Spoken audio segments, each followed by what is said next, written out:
Hello दोस्तों, मैं हूं दिनेश के वोरा। न्यूज़ टाइम पे आपका स्वागत है। नेपाल से एक न्यूज़। लिपुलेख काला पानी लगातार चर्चा में है। जो वीडियोस हमने डाले हैं उनके ऊपर चर्चा की है, उसके ऊपर भी काफ़ी लोगों ने कमेंट्स किए हैं। कुछ गुस्से वाले भी हैं और बहुत सारे अलग अलग किस्म के कमेंट्स हैं। खैर, मैं उन पर कमेंट नहीं करूँगा। सोशल मीडिया में ये होता ही है। हमारा जो चैनल है उसका मकसद ये है कि सही खबर पहुंचाई जाए और बैलेंस्ड खबर पहुंचाई जाए।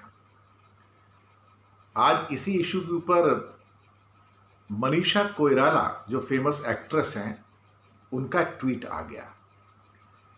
मनीषा कोइराला नेपाल से ही हैं और उन्होंने एक ट्वीट डाला कि जिसमें उन्होंने जो नया नक्शा आया है लिपुलेख काला पानी और लिपियाधुरा को जो अपनी टेरिटरीज में बताया है, उसका उन्होंने समर्थन किया और उस नए मैप का स्वागत किया।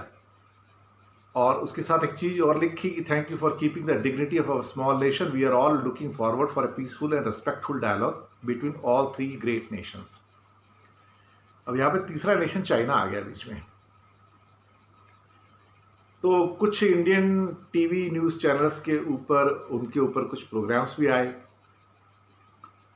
कुछ उनके खिलाफ ट्रोलिंग भी हुई भारत में भी।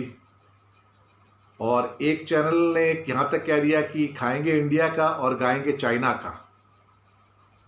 तो यहां तक शब्द आ गए।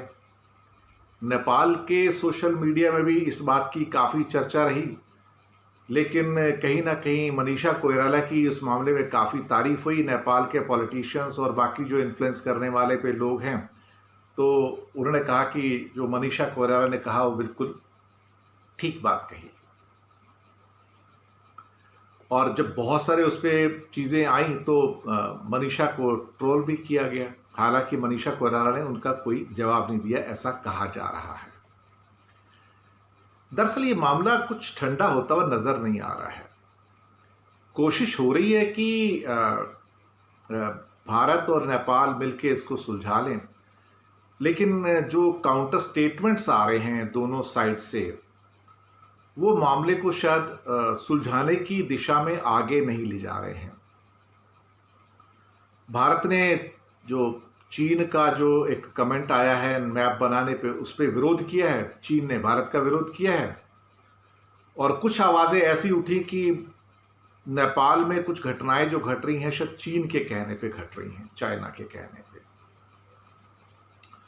ये सारा मसला तब सामने आया जब इंडिया ने मानसरोवर पे जाने के लिए, लिपुलेख से तिब्बत जाने के लिए, वहां पे ये एक रोड निकाल ली वहां से। अब वहां पे नेपाल ने ऑब्जेक्शन लिया, फिर भारत ने उसको रिजेक्ट किया, फिर नेपाल ने मैप निकाला तो इंडिया ने उसे रिजेक्ट किया। तो ये सिलसिला लगातार चलता ही जा रहा है।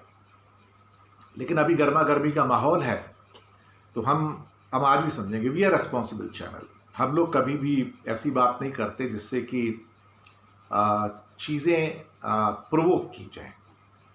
जब भी दो देशों के बीच में समस्याएं होती हैं तो उनका आपस में मिल बैठ के सुलझा लेना ही ठीक होता है।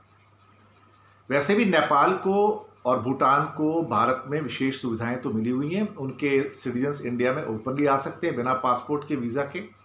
यहाँ पर आकर काम भी कर सकते हैं, प्रॉपर्टी भी खरीद सकते हैं, और जो सिविल सर्विसेज के बड़े एग्जामिनेशंस हैं गवर्नमेंट के, वो भी दे सकते हैं। उनको पूरी आज़ादी है, क्योंकि भारत के संविधान में, भारत के कॉन्स्टिट्यूशन में उनको भारतीय नागरिकों के बराबर का दर्जा मिला हुआ है, नेपाल और भूटान के जो सिटीजन्स हैं उनको।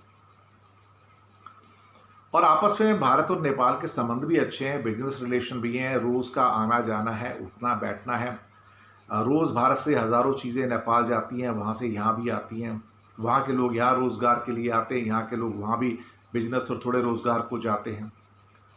तो सदियों से अच्छे संबंध रहे और संबंध अच्छे रहेंगे, मैं आपको बताऊं, क्योंकि पड़ोसी हैं दोनों, तो रहना तो साथ में ही है। तो अच्छा ही होगा कि मिलजुल के रहें सब लोग, और जो भी मसले हैं उसको आराम से बैठकर बातचीत से सुलझा लें। यही हमारे चैनल का भी मानना है और हमारा भी मानना है।